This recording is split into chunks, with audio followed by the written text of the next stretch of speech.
Day 7, M shape, 2,500 grafts. This line is a demarcation line. Behind this line is all this existing hair.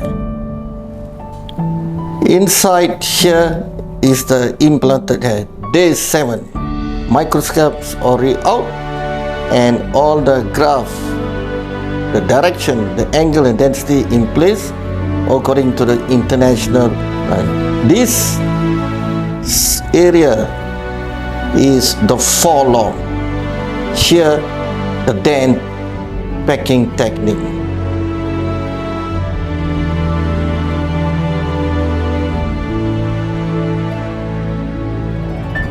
Thank you, GLOJAS.